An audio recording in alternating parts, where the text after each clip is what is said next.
it, but they got to keep winning regardless, so that's why we're going to watch them battle.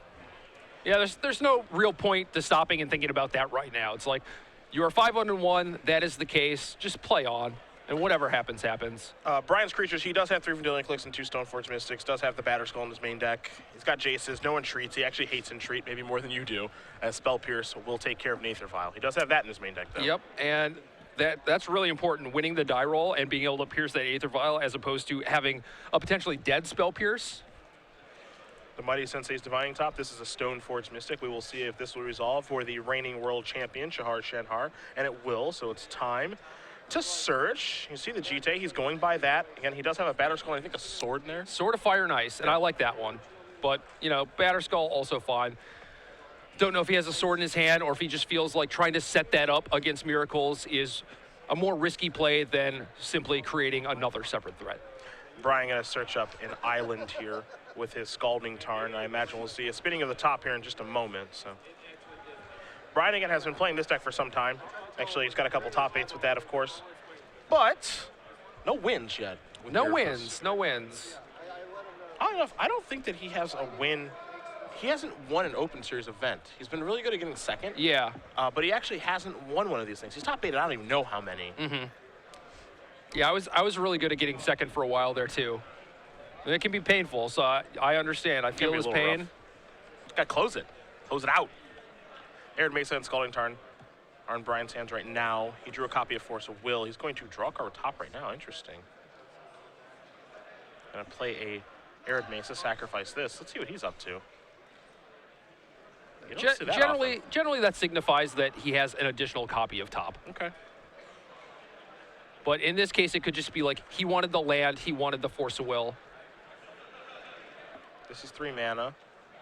That is a Council's Judgment, so he wants to get that off the table and pass the turn back over to Shahar, who's now stuck with a Batter Skull in his hand. Shahar drew a copy of Phyrexian Revoker. You see he's also got a port over there as well. Does Judgment exile?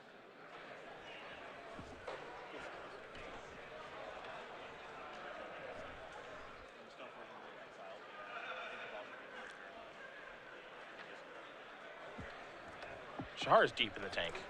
Yeah, I mean, it's a little tough when you keep this hand hoping that your Aether Vial sticks, and now you have to play fair magic.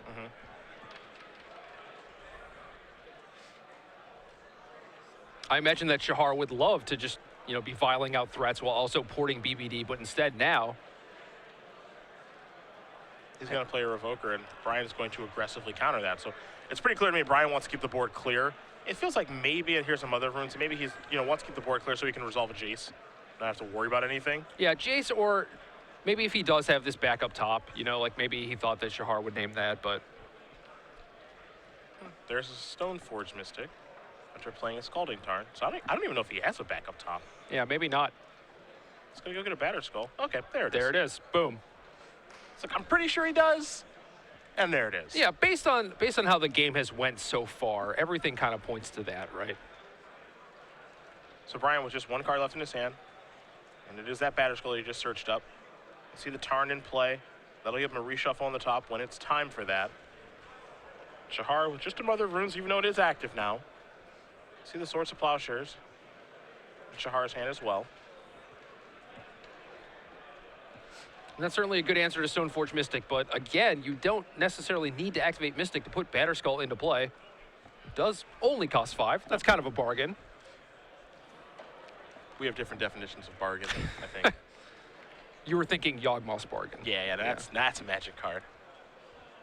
Whatever like the tier 3 deck would have been during that time, that's what I would have played. Stompy. Yes, sir. Wild Dogs. Give me a Ranker. Going to the skies with the Sarah Avenger. And Shahar's got a lot of options as far as cards that he can play in his hand. He can only really play 1 spell per turn because like he's got this port. It's messing up things a little bit, and you know he doesn't have a lot of lands to operate with. But how he decides to play his spells and in what order he plays them in are going to be very important in this game. Because he can't do too much, so he's got to kind of like pace the game a certain way. Yeah, I definitely agree with that. And that's one of the reasons why Aether Vial is so important, because otherwise, like, the board would basically be out of control for Brian right now. Yeah. Brian's going to spin that top and search for a Tundra. You see Terminus among the cards he's looking at now, so he can clear things up at a moment's notice. And that's, you know, one could argue the best card against Death and Taxes. Almost certainly. I mean, there can be game states where nothing else will save you aside from Terminus. Shenhar will untap, draw a copy of Aether Vial, so and we're back on that game plan again. Yeah, pretty good. And like last turn, you saw him with that Rashad Port unused, and that gives him potentially something to do with that mana this turn, which is nice. And then, you know, the Vial takes a little while to get going, get ticking up and everything, but it will be helpful. Vial is going to resolve. Again, Brian's only card is a Batterskull.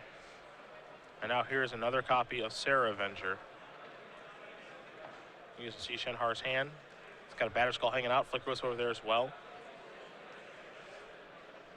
Brian's going to spin the top, and I think we're going to see that Terminus go to the top.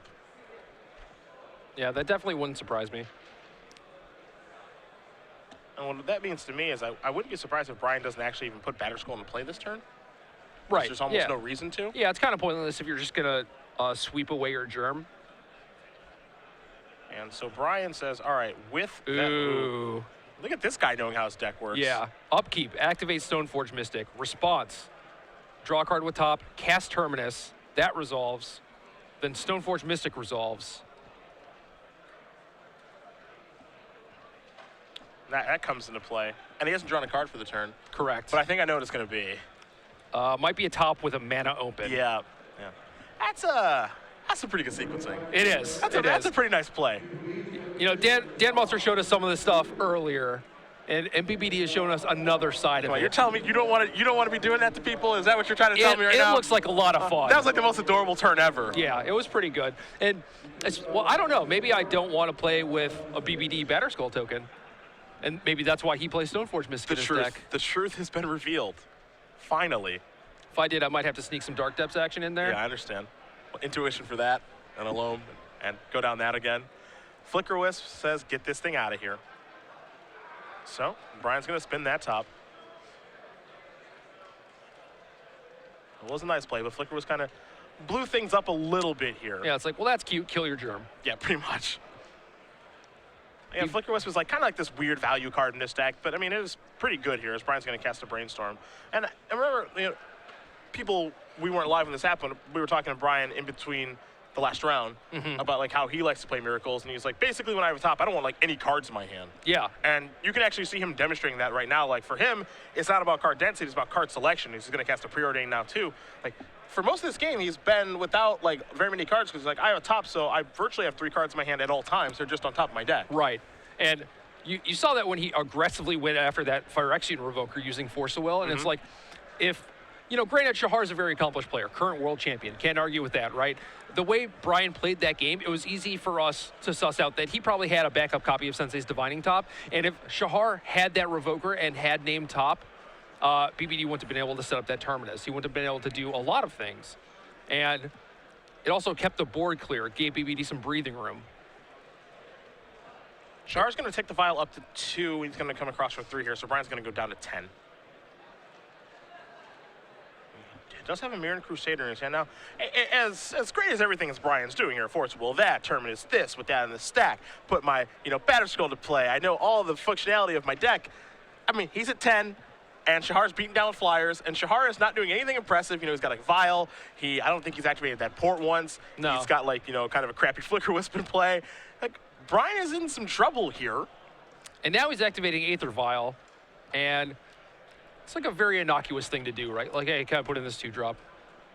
Yeah, it's just, and all then, right, because the way the Vial works, you activate Vial, and then like, once it resolves, then you put your creature into play. Yeah, and at that point, you'll get to put Revoker into play and name a card, and they can't respond to that. That does not use the stack. So BBD wisely responded to that by returning Batterskull, but then gets his top Revokered instead. Yeah, and so now Brian doesn't get to spin his top, and he's clearly under the gun here as far as, you know, like being dealt damage. Mirran Crusader's great against Batterskull. Yep.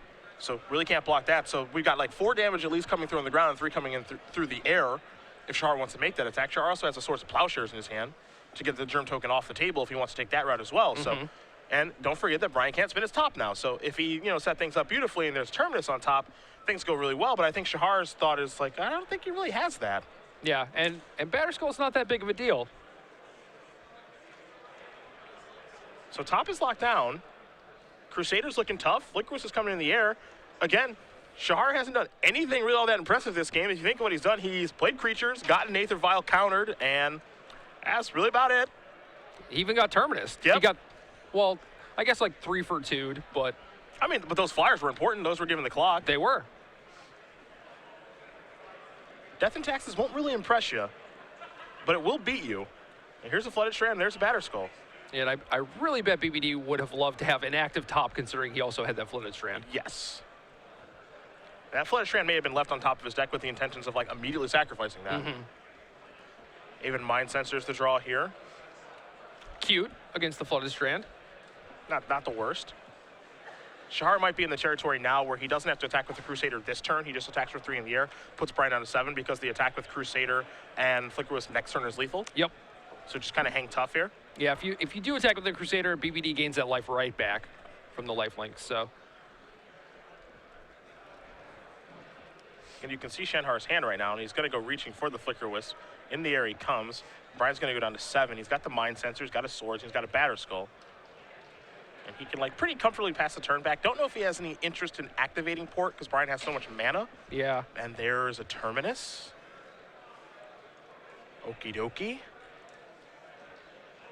That's good. That is definitely good. So we've seen that Death and Taxes can certainly take 1 Terminus. How do we feel about the second one? Gets rid of the Revoker, turns the top back on. Flooded Strand still active, although Shahar does still have that Aven Mind Sensor. I think that's actually the big one, is that the top is back on. Yeah. I don't think Shahar would care, you know, if he was losing all his creatures if the top was still going to be locked down, but the top's on. And now Brian's looking at the top of his deck, and he sees a counterbalance there. That's probably pretty appealing. Don't know if he wants to cash in his top to actually put counterbalance in play, but he might. Well, his other card was a Vendilion Click, and I feel like that is a little more important, especially when he has Karakas in play to protect it. So at the end of Shahar's turn, it is very possible that he just plays a Vendilion Click, next turn suits it up with Batter Skull, and then just puts the game kind of out of reach from there. So Shahar activated the Aether Vial, maybe to try to trick Brian again. Yeah. Yeah, but he has no real interest in picking up the Batter Skull, right? If another Revoker came down, it's like, oh, whatever. I guess maybe you would want to put the top on top to draw the Vendilion.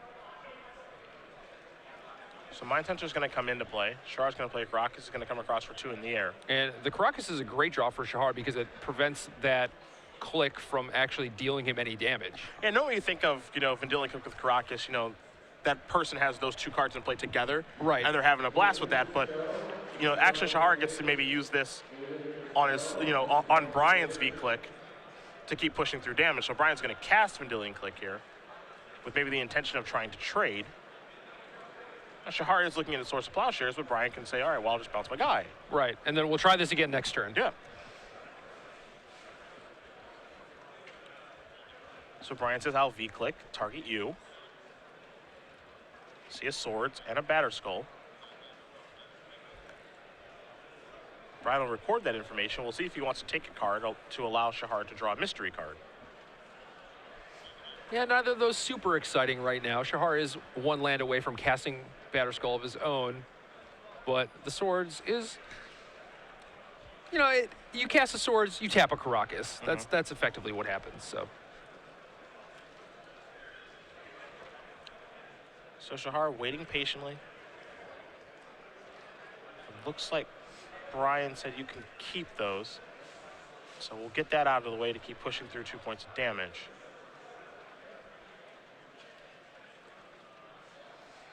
I think maybe in that particular situation, is Shahar potentially better off using his Port before blockers to tap the Karakas on Brian's side and maybe make Brian move?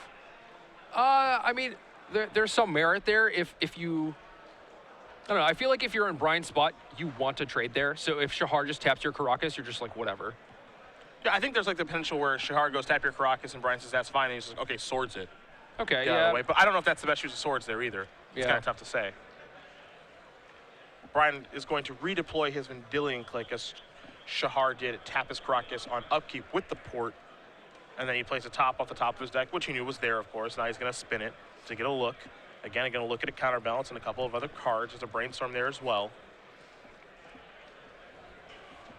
Yeah, I feel like with having the Vendilion Click locked down by Karakas, it's really not that big of a deal.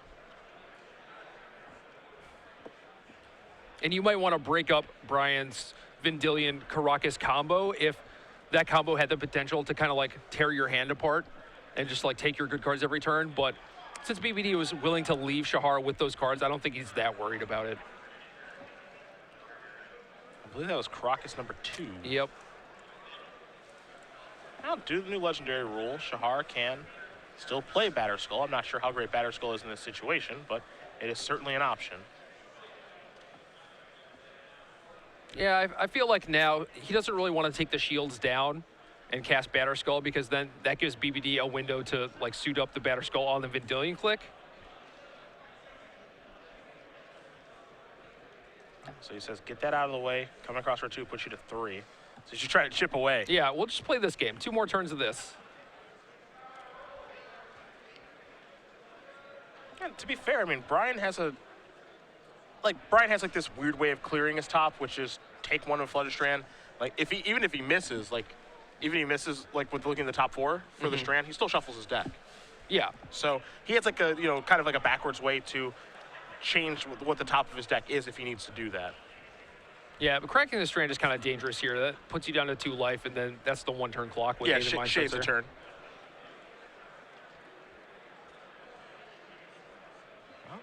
Brian just draws and passes the turn back. Did spin top at the end of turn, and I think Shahar might go after that Karakas again now. Brian says, all right, I'm going to probably cast this again. You see he's going to do it with non-basics to play around Wasteland. So here's my grip. Another Karakas. You know the other 2, Batterskull and Swords. Yeah, I think in this situation, Brian just wants to get in a spot where Shahar Karakas the Vendilion out of the way, and then Brian gets to replay the Vendilion and then try and get a hit in. It's going to be tough for that Swords to Plowshares, and also Shahar has the option to play out his other Karakas, sacrificing the one that he just used, and still keep Karakas open while pressuring with Aven Mind Sensor. Now notice one thing too, as we kind of make our way through this turn here, is that Shahar has not activated Vial unless he's actually kind of had something put into play, except for that 1 turn. Yeah, the 1 turn. Yeah. Now, and he kept bluffing that. I mean, maybe it changed the way Brian plays the game, so that when he actually does put something into play, he has to kind of respect that throughout the rest of the match. That hasn't happened. Also, Shahar over the past couple of turns hasn't even reached for his Vial to move it from 2 to 3. Yeah. He drew Flickerous for the turn. Game's different if that's on 3. Yeah, that's certainly true. And now you see him just hard casting it, right? I got to imagine that he was aware of that fact, though. Like, what happens if I draw a 3-drop as opposed to a 2-drop? Like, do I want to change Vial based on that? Is it easier on my mana if I just move the Vial up to 3, and then if I draw a 2-drop, I just cast it? He's got a higher density of 2s and 3s in his deck. Yeah, that's certainly true.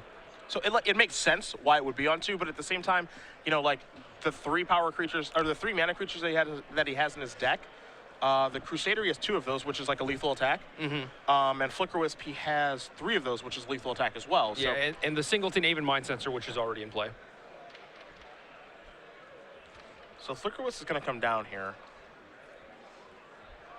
I do wonder what he's going to hit with this. Brian is looking at a Brainstorm.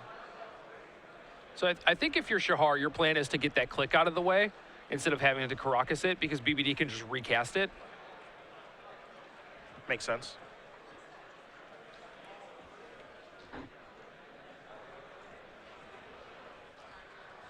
Brian gonna look at 3 cards here. He's got to put 2 back, of course. The unfortunate downside of Brainstorm. Yeah, the only bad part. And now we're also getting to the point, too, where the cards that Brian's looking at are the cards that he's working with, because, again, if Flickerwisp comes in and it gets that Vendilion click out of the way, Shahar attacks him down to 1. Flooded Strand, well, can't sacrifice that 'cause I'll die. Yeah, but knowing that and knowing his top 2 cards, he might want to crack that and try and find a Swords to Plowshares. Sure. That may be his best chance to win. Yeah. Yeah, it's like, if you don't find it, you die on this turn. I mean, I guess Terminus is also a thing that he could find.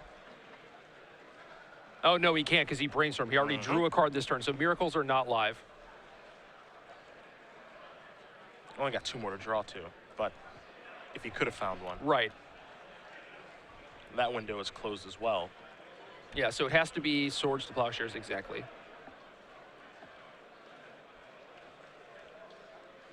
But Looks like Shahar may be a little unsure. So it looks like this Flicker Wisp has now slid into play. You know, everything that Brian's going to do has resolved. And I think if you're a Shenhar, you're supposed to just get the click out of the way, put him down to 1. yeah, I mean, I don't know if there's something else you could do with, like, Flicker Wisp your Karakas. Karakas is Vendilion. Play your other Karakas. I don't know, but I guess, like, BBD can still crack the Strand, replay it, but you'd still have Karakas up. They're targeting the top now. And that's cool, too, because it forces BBD to move.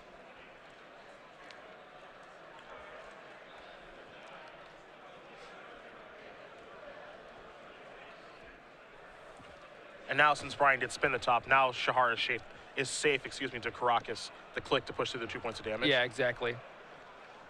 Yep, so now he's going to do that. Now he comes in for 2. Oh, and he had the swords from the Brainstorm. That's pretty big. That is big. Yes and no. Because Flicker Wisp is still providing a lethal threat. It is. I do wonder if Shahar wants to play this with the Karakas now. Like, Brian knows about it. Having it on tap might matter. I don't think so. I don't think you can get an attack step in with the click, seeing as how it's in his hand. I don't think he needs an untapped Karakas this turn. The other thing it lets you do is cast Swords to Plowshares. I don't know if that matters, though. Yeah. Again, I'm not sure if he needs to do that this turn either. He's thinking about it. Yep, Ned's going to pass back. There's top. It's going to come back. Brian's going to go down to 2. And because Mind Sensor's not in play anymore, he gets to 100% find the land, 100% spend the top, and change the top cards of his deck. So we'll see what he can find here. Pretty compelling first game. Yeah. And I do think that time being an issue is part of the reason why Shahar's not every turn just like, oh, activate my vial, you know, like that type of thing. Like, he knows that Miracle's deck takes a while to kill, right? Uh-oh. Uh-oh. So now we see a situation where Vial on 3 would be very useful. The Mind Sculptor is among those 3 cards. Counterbalance and top, as powerful as that combination is, I don't think that's what Brian's looking for right now. Yeah, I think we're going to pass on that. Just for this turn, maybe. We'll draw Jace. See if he wants to have basics or non-basics in this situation. He's going to go with mostly basics. Play Jace the Mind Sculptor. That's going to come in. Safe to bounce because the Vial is on 2, not 3. And again, Brian's last card in his hand is the Vendilion Click that he's been messing around with for some time. So Shahar is going to draw a card. Vial's on the stack. Brian says, I will Vendilion Click you.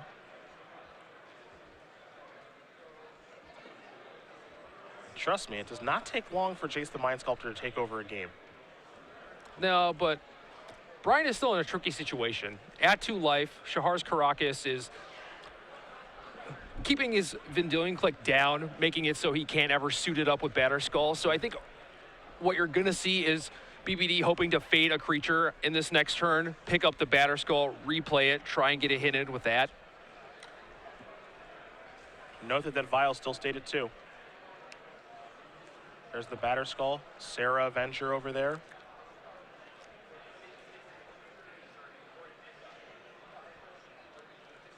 Sarah Avenger might be exactly what the doctor ordered. Get those last final points in. Yeah. If you're Brian, it's got to be a touch curious. You know, Vial was on the stack when I clicked you. You left it at 2. You didn't put it up to 3. You played your 5th land. You didn't cast your Batterskull. Oh, that is true. Yeah, not casting Batterskull is kind of a giveaway, I suppose. It's like, well, no, because if he plays Batterskull, then BBD has free reign to just suit up his Batterskull on the click. Okay.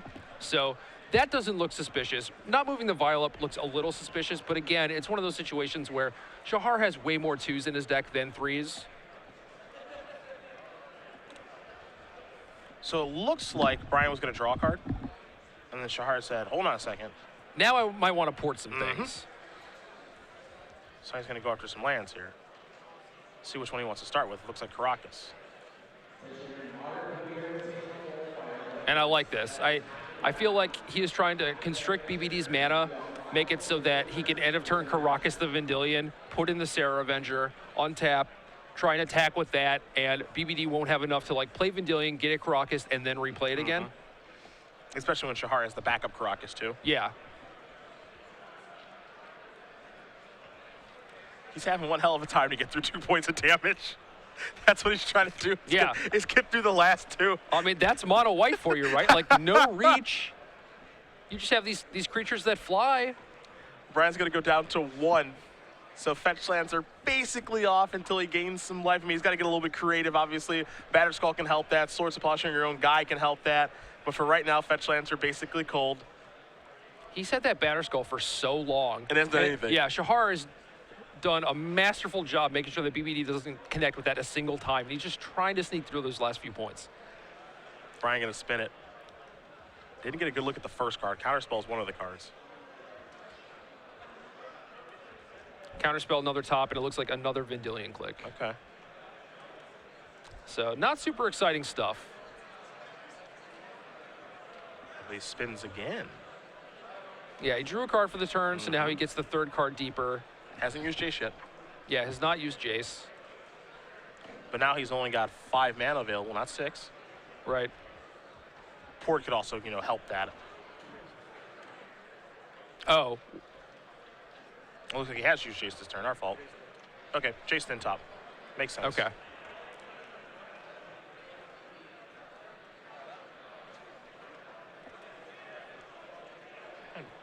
So port that at the end of the second main phase. Activate file. Put in this.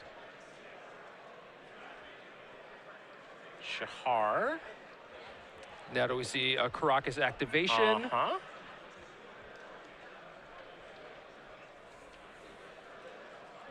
He's trying to sneak through that last point of damage. Yep. Yeah. Here's the Caracas activation. He says, target this. That goes back. This has got to be a really tense moment for Shahar, but I feel like he's about to walk, not really walk in. It's not going to be super devastating, but the 3rd card that Brian found off the top was a Terminus. It was a Terminus? Oh, my goodness. So BBD is just the man who won't die. Yeah, he will not die. He refuses. Shahar, I think I attack, or... Should I attack Jace or BBD? Yeah, all right. Would you please die? Please? Brian's holding that counterspell and that Vendilion click very tightly. This. Play click, get him to use Caracas. Whether or not that is better or worse than keeping counterspell mana open, I'm not sure. You sure it's the 3rd card's Terminus? Yes. Pretty sure? Okay. I seen it.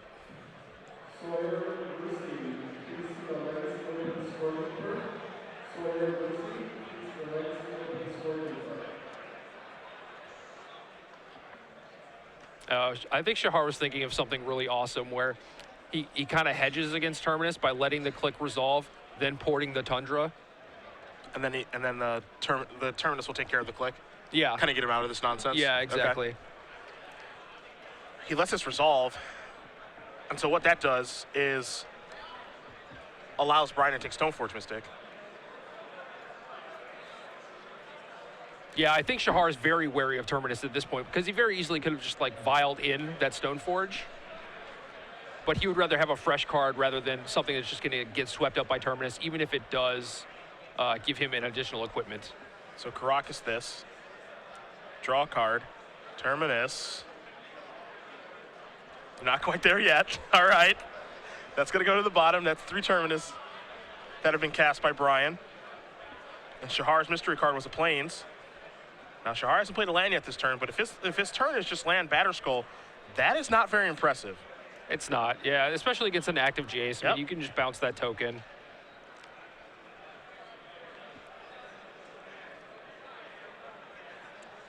Now it feels like a bit of a shift. It's going to be tough. Now I think that Brian has time, ample time to bounce the Batter Skull, replay it. And then once he gets a hit in with that, like, that might just be enough. I think it takes actual one hit. Going from 1 to 5. Yeah, I mean, you got to think that if Shahar is able to hit Brian with a creature following that, it might also come equipped with a Batter Skull. So maybe one hit is not enough. Maybe it's 2 hits. I just passed the turn back. You know, in this situation, Brian's just like, I hope that you don't have Sarah Avenger. Yeah. Yeah, which you don't. Yeah, he's all out of swords, basically out of Terminus. And now he just drew the Avenger. But again, that might be fine because Brian's going to hit him with Batter Skull, and then Shahar will be able to Batter Skull up his Sarah Avenger. And that'll be lethal. Right. That'll be lethal. The Batter Skulls basically cancel out, Yep. you know?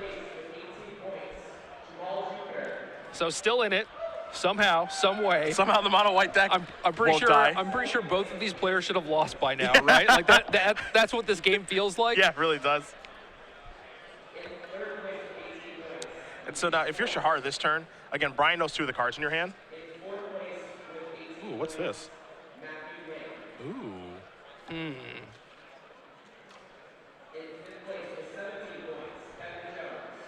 That makes sense.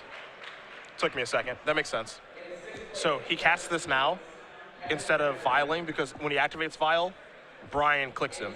Oh, yeah. That makes sense. So he's going to have to put it into play sorcery speed anyway, Yeah. right? So yeah, now he puts the wall up. So if Brian wants to get a hit in with Batter Skull, he has to bin Jace to do it. Yep. That makes sense. These games are tricksy. Yeah, they really are. These guys are going back and forth and back and forth. Brian's going to redeploy the top. And just remember, this is game 1. Yep. Yeah, I didn't really expect game 1 of Death and Taxes versus Blue-White Miracles to take 30 minutes. Yeah. I give BBD a lot of ribbing for getting, a decent amount of unintentional draws. Got a draw in this tournament. Yeah, he has a draw already, but this is game 1. I think Brian's been playing at a reasonable pace. He certainly could have been playing faster if he wanted to rush himself, but he has been very careful to, take as much time as needed, not go over that, but make sure that he doesn't make any mistakes. And so far, so good. Like, he is at 1 life, has held on for numerous turns in a row. I think he's played a very, very good game. Yeah, me too. Like, win or lose, I think he's played a very good game. He's going to bounce that now. And so now, the Batter Skull's going to come across. And the issue here for Shahar is he can't activate the vial now, right? Because he gets clicked Because in he response? gets clicked and then he loses the Sarah Avenger. Yeah, but you have a backdoor out of drawing a different 2-drop. You do have that available. I mean, obviously no guarantees, but No, of course not. But that option might be better. Well, I guess now, yeah, he gets to keep it, and then if he drew a 7th land, he could play it and equip Batter Skull, and then maybe in the next 2 turns, like, start coming back again. I mean, he would have backdoored into it too. He would have drawn Stoneforge Mystic. Yeah, would have drawn Stoneforge Mystic, could have Karakas, the Vendilion click. But BBD did have 6 available, so he could have just replayed it, and then he could Swords it, but that wouldn't have been enough. Yep. Look, man, it's just White Weenie versus Blue-White Control. Yeah. It's not that hard. I guess Stoneforge would have hit a Jite or a Sword of Fire and Ice, perhaps, and then if he drew a land past that, he could also equip Sword. That would have been enough damage. Yep. But that's pretty far down the rabbit hole, So now Shahar has to figure out probably this game where it looks like he's going to have to deal like 9 more points of damage. I think Brian's going to get 4 more the next turn. Yeah, almost certainly. So now it's like all I have to do is get 1 attack in, and now I probably have to get 2 or 3 attacks in. Now his equipment will make his creatures larger to be able to deal large chunks of damage. And there isn't a Jace on the table anymore. Yeah. I mean, BBD also still has that counter spell in his hand. Yep, and he's going to cast that to take care of this.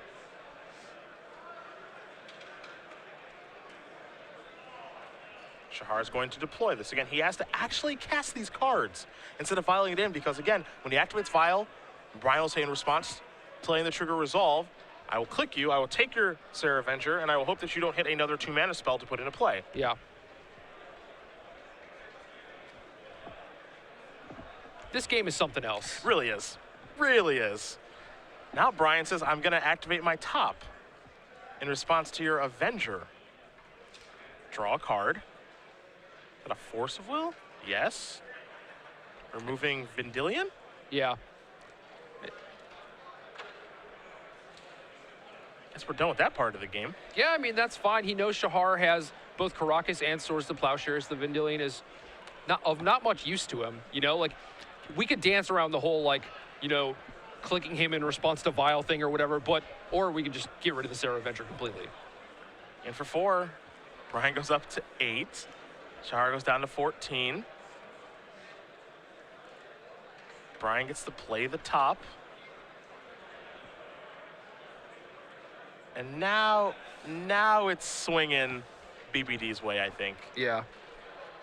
They both had to get very, very creative.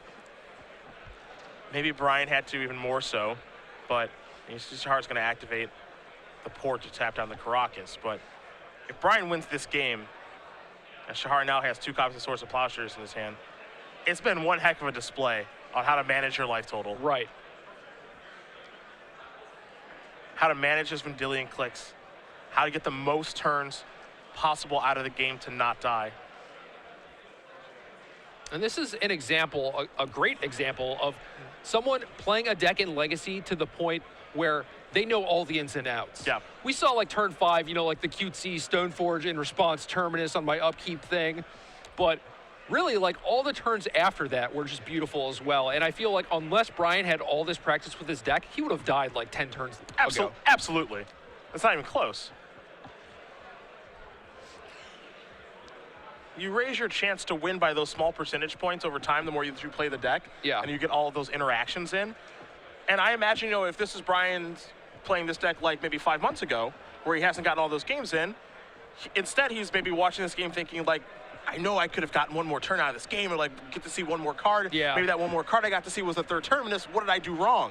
Or like that Swords to Plowshares that was on that key turn, just everything. Yeah. There were so many turns where it was like, oh, on the last possible card he hit it. Yeah. It's like, well, he got there because he preserved his life total to the extent that he could.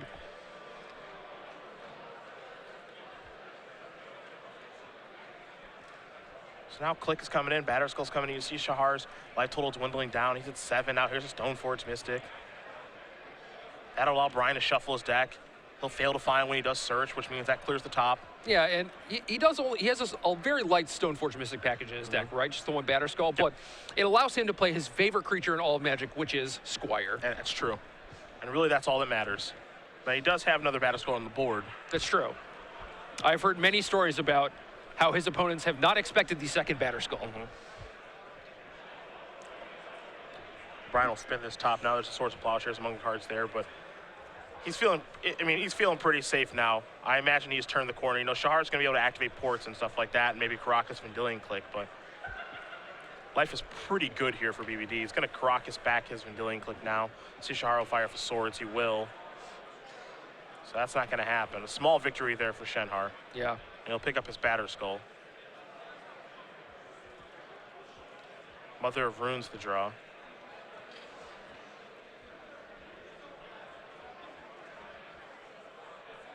I think there are a few turns there where not only was Shahar just like a favorite to win, but yeah, he was like a pretty heavy favorite where it's like, oh, I can feel this game slipping away, but it's like, I still have this like very good chance to come back. I just need a 2-drop or whatever.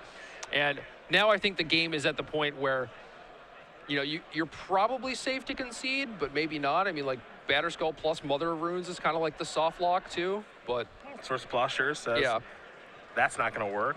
But hey, you get a life.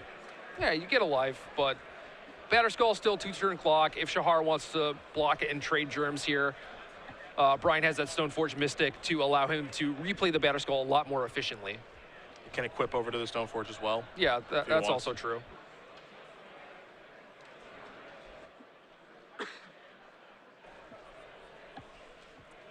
Yeah, there will be a trade. Both players will gain some life here. I mean, if this first game is any indication, you have to imagine the sideboard games will take a similar amount of time. So this could just be a 1-0-1 win for Brian. Because Brian's deck is obviously fantastic at not dying. Right. So being able to win a sideboard game in somewhere around 7 minutes for Death and Taxes. I mean, Death and Taxes is, you know, a white weenie deck. At least that's how people classify it. But it's not really, you know, a very fast one. Yeah, I mean, you see it playing this super long game, this super long, intricate game against the hardest control deck in the format, probably. And it's just like going toe-to-toe, card for card. So it's like, you might say it's a white weenie deck, but it is kind of anything but. You know, it has a lot more depth than I think people give it credit for. GT drawn.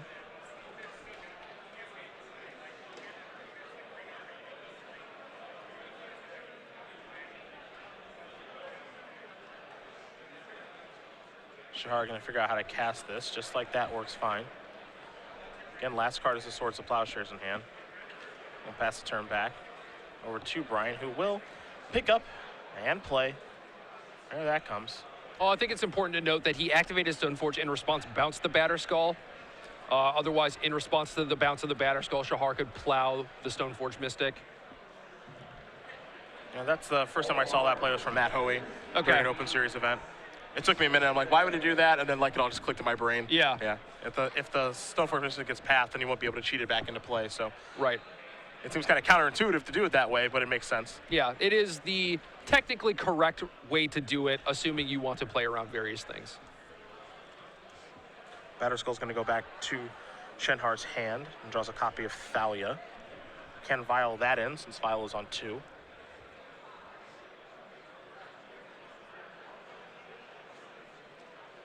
So there is the Batterskull. Brian has a Spell Pierce. You don't see too many turn 30 Spell Pierces being super live, do you? Yeah.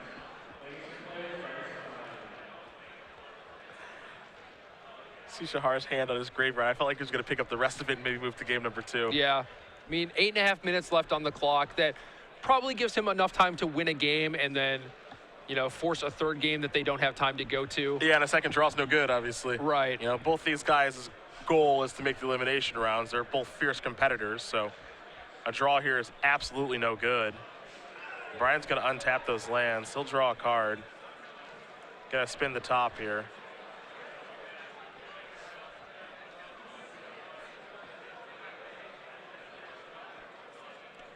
Put the Volcanic into play. Coming across here for 4. Shahar's going to go down to 4. Can Vial in Thalia. He's going to Swords this Stoneforge Mystic, so that's going to bite the dust. And truth be told, I mean, I like the way that Shahar played this game.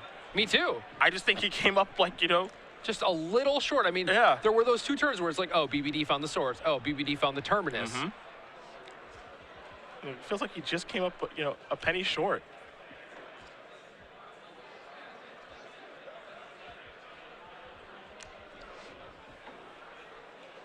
This Thalia gets to do a little bit of interaction here against the Batterskull. You know, block, bounce. Yeah. You don't get to deal the damage. But I feel like Brian has probably the better end of that deal with his own Caracas. Sure. Oh, sure. So now Brian gets to use his Caracas. Yeah, exactly. As Shahar was a little bit earlier. Right. Because, like, I imagine what Shahar's plan this turn is to, like, attack. First strike damage resolves, get counters on my GT. Yeah. And then bounce it before regular damage happens. Like, that's the grand plan, or... And then you just hope that Brian forgets that his Caracas has text. Yeah, but he didn't, so... He tried. Get himself every chance. And then now you can hard cast the Thalia, but Brian can simply untap, Caracas it again. Sure, Shahar can Aether Violet. Oh, I guess now he can like upkeep, tap the Caracas, and then Vial in the Thalia. Yeah, but and then again, block. you're still chump blocking. Yeah, where are you getting by doing that, right? Another turn, another draw step, could be anything. Yeah. Really not sure what it could be. Well, I have the deck list, so I can tell you. There's a limited range of things he could draw. Brian gonna spin the top. Now he's gonna draw a card with the top.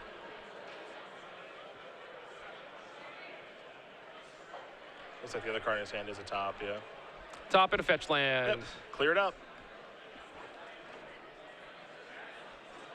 It's always fun watching Miracles players play because each of them play like relatively differently. Reed plays differently than Brian, who plays differently than Joe. Yeah. And all of them play differently than Sam Rokas. Yes. Yeah, so you know, Sam plays at lightning speed. Sam would have played 5 games by now. Yeah, probably. I mean, it's tough. Like, Brian's deck is slow, and like I said, you know, he's playing like not super fast, but also not slow. And Shahar's deck, supposedly this white weenie beatdown deck, you know, he's also playing methodically, trying to figure out the best play. Absolutely. I mean, when you're playing Death and Taxes, you have to make every point count. Right. You have to sneak in every single point of damage, especially when you're playing against the Swords of Plowshares, Terminus, Jace. You know, every card in their deck is completely busted. Yeah. You can't afford any missteps and any missed damage because you have no reach.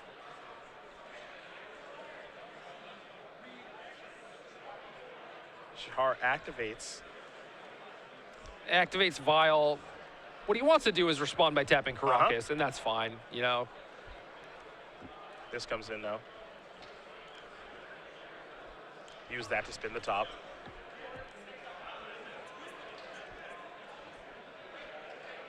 Yeah, and one of Brian's cards, I believe, is Swords, but he says, okay, that's fine. Bounce this. Draw. Swords that. Get that out of the way. Yeah, no more of this nonsense. Yep. Brian's probably thinking, hey, draw land. Yeah. Let me finish you off. Draw a land.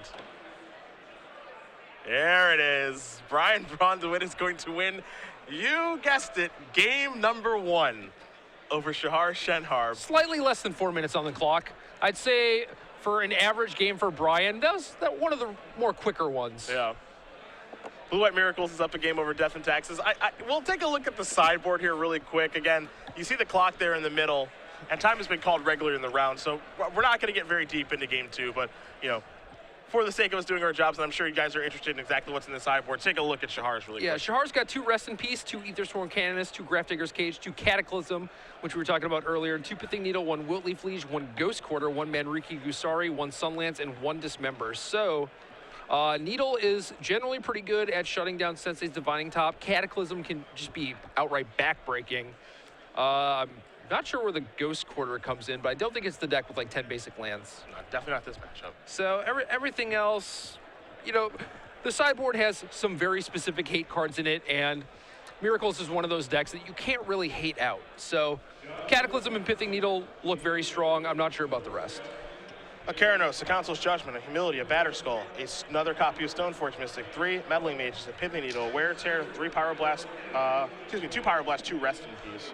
Against the old Death and Taxes deck, you got like Wear Tear, I think. Get the Pithing Needle, Aether Vial if you want. You could go with another Stoneforge, another Batterskull. But at this point, they're still shuffling. There's almost 2 minutes left on the clock. I think BBD just wants to not die. I don't think he's overly concerned with winning the game. Don't let something absurd happen. Yeah, you know? Exactly. I mean, I feel like, I guess he doesn't have a ton of removal, but even something like Council's Judgment might be better than Give me Jace. that. Give me that card. Yeah. I just don't want to die. 3 mana, kill a creature. Kill a vial. Yeah, whatever. Yeah. Jace is a little too slow.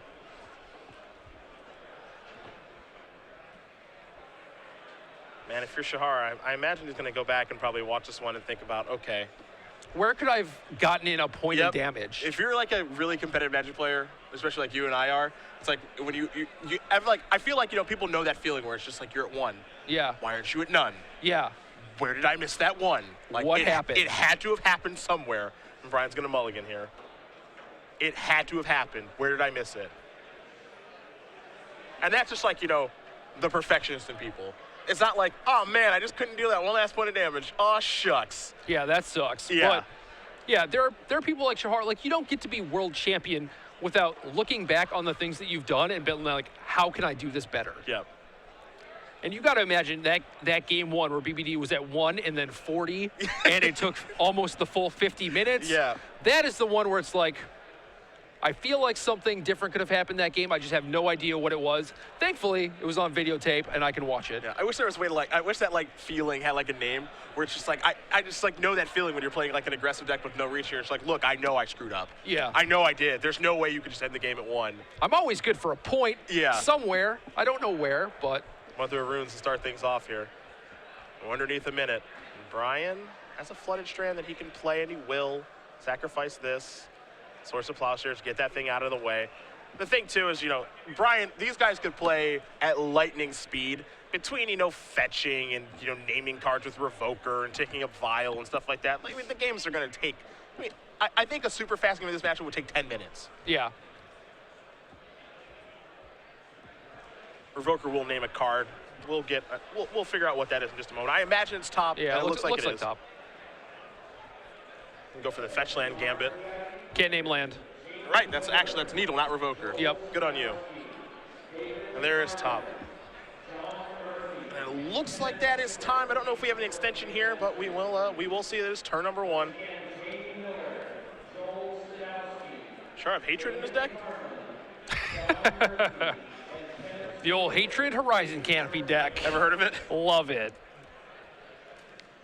You saw Shahar, yeah, kind of shrug his shoulders and just say, I will waste my own Horizon Canopy and your turn. Yeah, he just says, man, I wish I had a little more time, but I don't. Game 1 took like 45 minutes, and Braun-Duin did win game number 1, so he wins the match.